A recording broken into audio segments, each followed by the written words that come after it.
السلام علیکم، میں ہوں نجم الوی اور واچنگ مائی ویلاگ چینل۔ آج ہم آپ کے لیے نیوز لائے ہیں بہت ہی گرما گرم کہ پاکستان میں آخر مہنگائی کیوں ہوتی ہے۔ پاکستان میں مہنگائی ہونے کی اصل وجہ یہ ہے کہ ہماری ہر پروڈکٹ کے بیچ میں ایک مڈل مین ہوتا ہے جو کسانوں سے مال خریدتا ہے، بیچ کا آدمی، اور وہ بیچ کا آدمی جا کے شہر میں ہول سیلر کو بیچتا ہے۔ تو کسانوں سے تو وہ خریدتا ہے 10 روپے کی چیز، 100 روپے کی مارکیٹ میں جا کے بیچتا ہے اور وہ 200 250 500 روپے کی چیز بکتی ہے۔ تو وہ جو مڈل مین ہوتا ہے وہ سب سے بڑا چور ہوتا ہے۔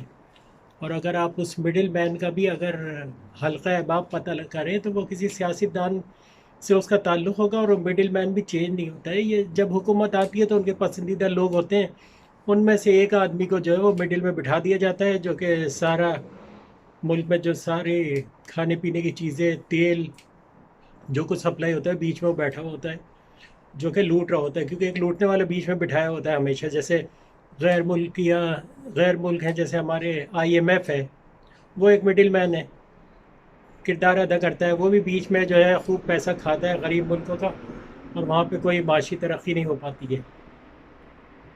تو یہ ساری چیزیں ہیں پاکستان پچھلے دنوں آپ نے دیکھا ہوگا کہ دنیا بھر میں تیل بہت سستا ہو گیا تھا۔ تیل جو ہے وہ تقریباً جو ہے وہ $10 بیرل اور $15 بیرل پہ آ گیا تھا۔ لیکن پاکستان میں اسی پرائز میں بک رہا تھا ہمارے ملک میں۔ اس کی وجہ یہ ہے کہ حکومت نے پرائیویٹ کمپنیوں کو دے دیا ٹھیکہ کہ آپ تیل امپورٹ کریں اور مارکیٹ میں بیچیں، اور گورنمنٹ نے بالکل ہاتھ ہٹا لیا ہے۔ تو ان لوگوں نے تیل کو سستا ہونے ہی نہیں دیا، باہر سے تو سستا خرید لیا، لیکن حکومت سے یہ کہا کہ یہ ہم نے کیونکہ مہنگا تیل بک کیا ہوا تھا تو کچھ عرصے تک ہم اسی پرائز میں بیچیں گے، اور انہوں نے بیچا۔ اب اس وقت تیل تو مارکیٹ میں مہنگا ہو گیا ہے، لیکن جب سستا تھا تب تو انہوں نے امپورٹ کر لیا تھا سارا۔ اب وہ سستا تیل تو کم از کم سستا بیچیں، لیکن نہیں، ایسا کیسے ہو سکتا ہے بھائی؟ سستا کریں گے تو آگے لوگوں کی عادت خراب ہو جائے گی اور وہ کہیں گے کہ سستا ہی تیل دو، تو اس لیے انہوں نے اپنی منوپلی قائم رکھی اور مہنگائی بیچا۔ پاکستان میں سستا ہو نہیں پایا، زیادہ سے زیادہ 5 6 روپے کم ہوا، اور لوگوں کو خوشخبریاں سنائی گئی۔ 5 روپے کم کر کے 10 روپے بڑھا دیتے ہیں، یہ ہمارے یہاں خوشخبری ہوتی ہے۔ ہمارے یہاں تیل بڑھانے کی، یعنی پیٹرول وغیرہ جو ہے مہنگا ہوتا ہے، اس کا طریقہ کار حکومت کا ڈرامے بازی یہ ہوتی ہے کہ حکومت نے پیٹرول جو ہے وہ 4 روپے مہنگا کر دیا، اس کے بعد 2 دن بعد 1 روپے سستا کر دیا، اور حکومت کو 1 روپے سستے والی تو نیوز خوب شور مچا مچا کے سنائی جاتی ہے، لیکن جب مہنگا ہوتا ہے تو خاموشی سے کر دیا جاتا ہے۔ تو یہ ڈرامے بازی، عوام کو بیوقوف بنانا، یہ سب کچھ چل رہا ہے۔ اب ہمارے ملک میں ہر چیز پیدا ہوتی ہے، باہر سے نہیں آتی ہے، لیکن ہمارے ملک میں جو چیزوں کی پرائز ہے وہ یورپ اور امریکہ کی برابر ہے۔ سبزی وغیرہ کی، سیب، مالٹے اور دوسری چیزیں جو پھل فروٹ ہیں، ان کی پرائز دیکھ لیں اور آپ کمپیئر کر لیں انگلینڈ کی پرائزوں سے۔ انگلینڈ میں جب وہ امپورٹ کرتے ہیں تو اس کا خرچہ ہوتا ہے، اس کے بعد مارکیٹ میں جاتا ہے، ہول سیلر اٹھاتا ہے، ہول سیلر ریٹیلر کو دیتا ہے، ریٹیلر اپنے پروفٹ رکھتے رکھتے رکھتے رکھتے 10 روپے کی چیز جو ہے وہ 40 50 روپے کی ہو جاتی ہے۔ لیکن جس پرائز میں وہاں ریٹیلر جو بیچ رہا ہے اس پرائز میں ہمارے یہاں بھی بک رہا ہے، جبکہ ہمارے یہاں تو کوئی ٹرانسپورٹیشن اور کوئی جہاز میں سے اڑ کے تو نہیں آتا سامان، ہمارے یہاں ہی ہے۔ لیکن یہ ایک منوپلی ہے کہ وہ سستا ہونے نہیں دیتے، چیزوں کو ضائع کر دیں گے، ڈنگر کو کھلا دیں گے، لیکن عوام کو سستی چیز نہیں دیں گے، کیونکہ سستی چیز ہوگی تو عادت خراب ہوگی۔ اب فار ایگزامپل کوئی چیز سستی کر دی، اس کے دوبارہ مہنگی کرنا جو ہے بڑا مشکل ہوتا ہے، لیکن یہ کہ آہستہ آہستہ کر دیتے ہیں۔ تو ہمارے یہاں اس طریقے کا کھیل کھیلا جا رہا ہے، عوام کو بیوقوف بنایا جا رہا ہے۔ کوئی بھی حکومت عوام کے لیے کوئی فائدہ مند نہیں ہوتی ہے۔ جتنے بیوروکریٹ بیٹھے ہیں، مفت خورے کہہ لیں ان کو تو، کیونکہ مفت خورے ہی ہوتے ہیں، صرف ایڈوائز دیتے ہیں، بیٹھ کے چالیں چلتے ہیں، شطرنج کی چالیں چلتے ہیں، عوام کو فائدہ نہیں دیتے۔ عوام کو لوٹنے کے سارے طریقے ہیں۔ ایک بیوروکریٹ 12 15 لاکھ روپے مہینے کا پڑتا ہے، اور اس سے بھی زیادہ اوپر کی آمدنی الگ ہوتی ہے، لیکن ایک ان کے وہ پروٹوکول لے لیں، اور مفتے کا گھر، مفتے کا پیٹرول، مفتے کا یوٹیلیٹی، مفتے کی الیکٹرسٹی، مفتے کی گیس، ہر چیز مفتے کی ہوتی ہے ان کی۔ اور کام کیا کر رہے ہوتے ہیں؟ ملک کو قرضے میں ڈبو رہے ہوتے ہیں۔ انہوں نے کیا 70 سال سے بیوروکریٹ تو انگریزوں کے وہ پٹھو ہوتے تھے، جو انگریز ہمارے میں سے ہی ایک آدمی جو ہے کسی علاقے میں بٹھا دیتا تھا اور کہتا تھا اس سارے علاقے سے محصولات اکٹھا کرو اور مجھے دے دو، اور وہ چودھری بنا ہوا بیٹھا ہوتا تھا، اور وہ جو ہے شکایتیں بھی لگا رہا ہے، لوگوں کو اٹھوا بھی رہا ہے، سزائیں بھی دلوا رہا ہے، اور ایک علاقائی ایک بادشاہ قائم کر کے بیٹھا ہوتا ہے۔ ہوتا تو مفت ہو رہا ہی ہے، کیونکہ اس کی اپنی کوئی ایبیلٹی نہیں ہوتی ہے، صرف چالیں چل رہا ہوتا ہے، سیاسی چالیں چل رہا ہوتا ہے۔ اور وہی ہے کہ مفت کی کمائی تو حرام کی ہوتی ہے، اور حرام ہی کھا رہا ہوتا ہے بیٹھا ہوا۔ ہمارے یہاں بیروکریٹ جس علاقے میں بیٹھا ہوتا ہے اس کی ذمہ داری ہوتی ہے کہ علاقے میں ہر کام ٹھیک طریقے سے ہو، لیکن اسی علاقے میں قبریں بک رہی ہوتی ہیں، قبریں کھودنے والا بھی پیسے لے رہا ہوتا ہے، قبریں بھی بک رہی ہوتی ہیں، اور ہر جرائم جو اس علاقے میں ہو رہا ہوتا ہے۔ بلکہ ایک بات مشہور ہے جو آپ لوگوں کو پتہ ہے کہ اگر کسی علاقے میں چوری نہ ہو رہی ہو، ڈکیتی نہ ہو رہی ہو، اس کا مطلب ہے اس علاقے میں تھانہ نہیں ہے۔ جیسے ہی تھانہ کھلتا ہے، ڈکیتی، چوریاں، سارا کچھ شروع ہو جاتی ہیں۔ یہ عام بات مشہور ہے، یہ کئی دفعہ ٹی وی پہ آ چکی ہے، اور ہمارے بہت سے اینکر حضرات جو ہیں مثالیں دے چکے ہیں اسی قسم کی۔ اور یہ عام مشہور بات ہے لوگوں میں کہ جس علاقے میں چوریاں نہیں ہو رہی ہوں، ڈاکے نہیں ڈل رہے ہوں، تو آپ اس علاقے میں تھانہ کھول دیں، انشاءاللہ سارے اڈے کھل جائیں گے وہاں پہ۔ یہ ہے جہاں پہ تھانہ نہیں ہوتا وہاں بڑے حیران ہوتے ہیں لوگ۔ بیریا ٹاؤن ہے، وہاں پہ کوئی تھانہ نہیں ہے، کوئی کرائم نہیں ہوتا، ان کی اپنی سیکیورٹی ہے۔ اور ظاہری بات ہے جب وہ پیسے دے کے، اپنے پیسے دے کے جب سیکیورٹی لیتے ہیں تو پھر وہ ان کے اوپر نظر بھی رکھتے ہیں اور سیو بھی کرتے ہیں۔ آج کل اتنا آسان طریقہ ہے چوری چکار کو پکڑنے کے لیے کہ آپ روڈوں پہ کیمرے لگا دیے، سب کچھ کر دیے، ہمارے کیمرے لگیں، لیکن اتنے تھرڈ کلاس کیمرے لگائیے کہ اس سے اچھے کیمرے تو لیپ ٹاپ کے ہوتے ہیں، ان کے کیمروں میں مجرم کا کبھی چہرہ ہی نہیں آتا، کیونکہ اس بات کا ثبوت ہے جب چہرہ نہیں آتا تو پکڑے بھی نہیں جاتے۔ اور چہرہ اس لیے نہیں آتا کیونکہ بعض اوقات جو ہے کیمرہ ایسے چہروں کو کیچ کرتا ہے جو اداروں کے ہی لوگ ہوتے ہیں، جو ڈکیتیاں ڈال رہے ہوتے ہیں، چوریاں کر رہے ہوتے ہیں۔ یعنی لوگ جو ہیں اتنی تو لوگوں کو پہچان ہے، ہر آدمی جو ہے وہ انسان کی شکل دے کے بتا دیتا ہے کہ یہ کون ہے۔ جتنی چوریاں ڈکیتیاں کراچی میں یا پنجاب میں ادھر ادھر ہو رہی ہیں وہ سارے شکل سے افغانی لگ رہے ہیں، کیونکہ دیکھیں ہر قوم کا ایک وہ سمبل ہوتا ہے، نشان ہوتا ہے۔ جیسے کہ کراچی کے لوگ مفلر ڈنڈی ڈالتے، پھر کوئی چیک والا مفلر ڈالتا ہے، کوئی ہری ٹوپی پہنتا ہے، کوئی کاڑی ٹوپی پہنتا ہے۔ اس چیزوں سے بھی لوگوں کو پہچان لیا جاتا ہے کہ یہ کون لوگ ہیں۔ بنگالی ہیں، اس کی ایک الگ بناوٹ ہوتی ہے، ٹھیک ہے نا۔ ہر علاقے لوگوں کی شکل، صورت، کپڑے، ہر چیز سے تھوڑی سی ان کی پہچان مل جاتی ہے کہ یہ کون لوگ ہیں۔ اور وہی ہے، وہی لوگ آپ یوٹیوب میں جو ہے موبائل اسنیچنگ لکھیں یوٹیوب پہ، اور اس میں ہزاروں ویڈیو آ جائیں گی جس میں وہ موبائل چھین رہے ہیں، ان کی شکلیں بھی آ جائیں گی، ماشاءاللہ پکڑے نہیں گئے، اسی طرح چوری ہو رہی ہوتی ہے۔ اس لیے یہ ایک بات اور مشہور ہے کہ بھئی جس علاقے میں ڈاکہ ڈالنا ہوتا ہے پہلے سے طے ہوتا ہے، پولیس والے سے پوچھ رہے تھے بھئی اس علاقے میں ڈاکہ فلاں گھر میں ڈال رہے ہیں، جتنا ملے گا آدھا تمہارا۔ اب یہ میں نے ایک فلم دیکھی تھی، اس فلم میں وہ بتا رہے تھے کہ وہ اس طرح انڈیا کی ایک فلم تھی کہ وہ علاقے کا تھانے دار تھا، وہ کہہ رہا تھا بھئی جتنے چاہو ڈاکے ڈالو، آدھے مجھے دے دیا کرو۔ فلم کی بتا رہا ہوں، اصلی میں نہیں ہوتا۔ اصلی میں تو ہمارے یہاں تو بھئی بہت پارس ہے، پانچوں وقت نمازی ہیں، ہر چور کے ماتھے پہ ٹیکا ملے گا نماز کا۔ اب یہ نہیں پتا استری لگا کے بنایا ہے یا سچ مچ اللہ کے آگے سجدہ کر کے بنایا ہے، لیکن ایسی نماز، حج اور عمرے کا کیا فائدہ جو چوری کے پیسوں سے کیا جائے۔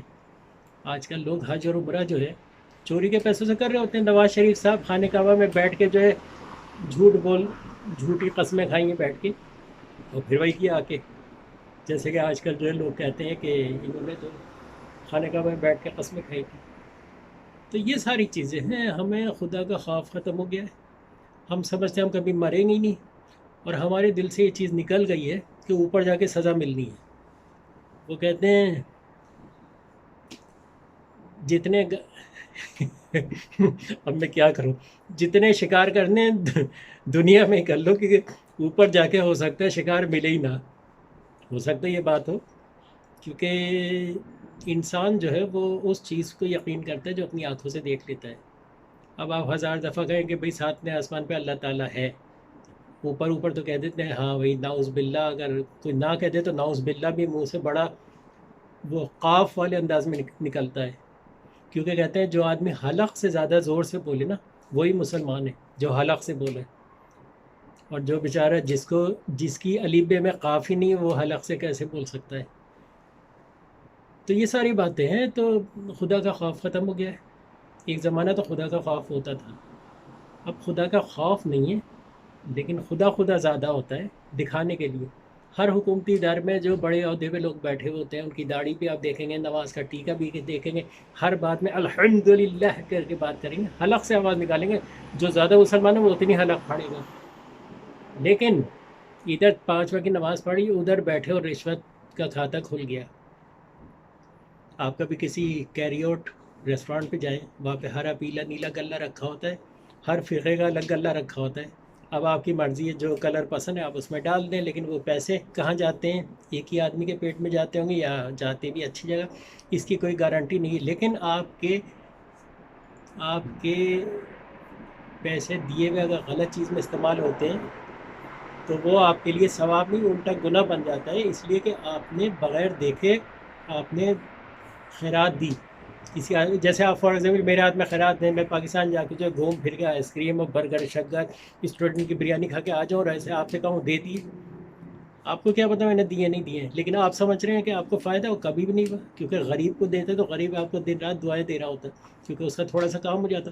میں تھوڑی دعا دوں گا، یعنی ایگزامپل میں دے رہا ہوں، میں ایسا کوئی کام نہیں کرتا کہ کسی کے پیسے لے کے فقیر ہو۔ تو انسان کو، میں اس چیز پر بلیو کرتا ہوں کہ انسان کو اپنے ہاتھ سے خیرات دینی چاہیے، کسی بھائی بندے یا دوسرے کے ہاتھ سے بھی خیرات نہیں دینی چاہیے، کیونکہ وہ پھر خیرات جو ہے آپ کی مانی ہی نہیں جاتی۔ جو خیرات آپ کے ہاتھ سے جاتی ہے وہ آپ کی مانی جاتی ہے، اصل بات یہ ہے۔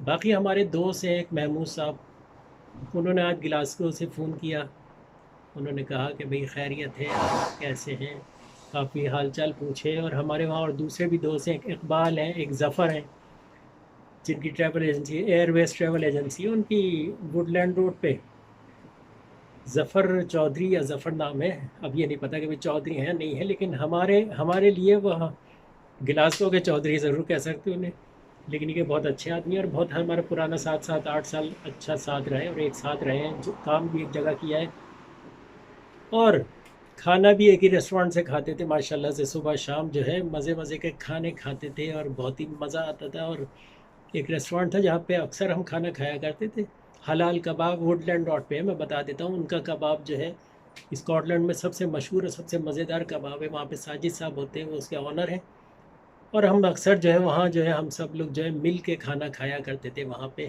بہترین پاوے شاوے اور پھجے کے پاوے کھاتے تھے۔ پھجے کے پاوے تو خیر نہیں، لیکن یہ ہے کہ پتہ نہیں کس پھجے کے پاوے تھے تو ہمیں نہیں پتہ، لیکن یہ کہ اکثر جو ہے وہ دعوت دیتے تھے، اور ہم جا کے جو ہے وہاں پہ پائے شائے کھاتے تھے، اڑاتے تھے، تو اس طرح بڑا مزہ آتا تھا۔ اور ساجد صاحب تھے، بہت اچھے آدمی تھے، اور ان کو کافی نالج تھی پراپرٹی وغیرہ کے، اس میں کافی ایکٹیو تھے وہ، اور زیادہ تر انگلینڈ میں لوگوں کی ہابی ہوتی ہے پراپرٹیاں خریدنا اور بزنس کرنا، اور سب محنتی لوگ ہیں، اور زیادہ تر جو ہے وہ ایک پورے خاندان کی طرح پورا ہے گلاسگو کا علاقہ، پولک شیلڈ کا علاقہ جو ہے وہاں سب ایک دوسرے کے رشتہ دار رہتے ہیں، کیونکہ سب فیصل آباد، ٹوبا ٹیکسنگ، اور آگے وہ سمندری اور پتہ نہیں کہاں کہاں کے جو ہے کشمیر کے بھی لوگ ہیں وہاں پہ، تو سب وہ ایک ہی گروپ میں ایک فیملی کی طرح رہتے ہیں۔ اور یہ ہے کہ کافی عرصہ جب آپ کہیں رہتے ہیں تو پھر پورے علاقے کو آپ جانتے ہیں، اور سب دوست بن جاتے ہیں، اور بہت ہی اچھے دوست ہیں، اکثر جو ہے فون پہ بات ہوتی رہتی ہے۔ تو اگر آپ کبھی گلاسگو جائیں تو وہاں گلاسگو وہ جو ووڈ لینڈ روڈ ہے وہاں پہ جو ریسٹورینٹ ہے وہاں پہ کھانے کھائیں، بہت مزے کے، بالکل ٹپکل قسم کا پاکستانی ٹیسٹ ملتا ہے۔ تو باقی پاکستان کے حوالے سے جو مہنگائی ہے، بڑے افسوس کی بات ہے، دنیا بھر میں چیزیں سستی ہیں، لیکن ہمارے یہاں مہنگی ہے، ہمارے یہاں مہنگی ہے، ہمارے یہاں سستی کب ہوں گی؟ نہیں ہوں گی کبھی بھی، کیونکہ یہ بیوروکریٹ جب تک ہیں یہ کچھ بھی سستا نہیں ہونے دیتے۔ اسی لیے میں کہتا ہوں کہ میں ماشاء اللہ آئے اور ماشاء اللہ کا فیور کریں۔ ماشاء اللہ جو ہے وہ غریب آدمی کے لیے تو اچھا ہوتا ہے، لیکن امیر آدمی کے پیٹ میں مروڑ اٹھتی ہے، کیونکہ اس کی حرام خوری، بے ایمانی، چور بازاری اور حرام کے پیسوں سے حج کرنا تو بند ہو جاتا ہے، اس لیے حج کا بھی خرچہ تھوڑا سا کم ہو جاتا ہے۔ خیر، سبسکرائب کریں، بیل آئیکن دبائیں، اور یہ کامیڈی کی باتیں تو ہوتی رہیں گی، کیونکہ ان باتوں کو لوگ کامیڈی سمجھتے ہیں، کیونکہ سیریس تو لیں گے نہیں، سیریس لیں گے تو بھائی ملک ٹھیک ہو جائے، اور وہ ہونا نہیں چاہیے۔ بلکہ پاکستان میں ایک سسٹم چل رہا ہے کہ اتنی مہنگائی اتنی مشکل کر دو رہائش یہاں پہ کہ لوگ نکل کے باہر چلے جائیں، کوئی گلاسگو چلا جائے، کوئی سویڈن چلے جائے، کوئی پیرس، امریکہ، لندن، ہر جگہ چلے جائیں، لیکن اپنے ملک میں نہ رہیں۔ شاید یہ پالیسی اپنائی گئی ہے، لیکن بڑی اچھی پالیسی ہے بھی۔ خود بھی ویسے باہر ہوتے ہیں ہمارے سارے لیڈر ماشاء اللہ سے، باہر سرے محل بنے ہوئے ہیں، اور بڑے بڑے، بلکہ کچھ تو ایسے سیاست جانے ہیں جن کے گھوڑے وہ پھل کھاتے ہیں جو عوام کو نصیب نہیں ہوتے۔ پچھلے دنوں مشہور تھا نا کہ بھئی کچھ لوگوں کے گھوڑے جو ہیں وہ ایسے پھل فروٹ کھاتے ہیں جو عوام کو نصیب نہیں ہوتے۔ خیر سبسکرائب کریں، بیل آئیکن دبائیں، اور فیس بک پہ شیئر کریں تاکہ ہر آدمی کو پتہ لگے کہ کون کون چور ہے اور کون کون نہیں ہے، اور یہ بھی پتہ لگے کہ کون کون ہمارے دوست ہیں جن کو ہم پیچھے چھوڑ کے آئے ہیں۔ چلیں خیر ٹھیک ہے، پھر شکریہ، کل پھر ملاقات ہوگی۔ ہم روزانہ جو ایک ویڈیو ڈال ہی دیتے ہیں تاکہ ہمارے دوست دیکھیں اور پھر خوش ہوں کہ بھئی کتنے مزے کی اور جلی کڑی باتیں ہو رہی ہیں، لیکن یہ ایک سچائی ہے اور یہ سچ ہے۔ آپ اس کو سچ کی تلاش کریں اور سبسکرائب کریں، بیل آئیکن دبائیں، فیس بک میں میرے ویڈیو کو شیئر کریں، اور کمنٹس میں لکھیں کہ آپ کو یہ ویڈیو کیسی لگی۔ اور جو میرے دوست ہیں جو ویڈیو دیکھتے ہیں تو کمنٹس میں اپنا نام لکھ دیں تاکہ پتہ لگے کہ بھئی انہوں نے ویڈیو ہی دیکھی ہے۔ ٹھیک ہے، شکریہ، خدا حافظ۔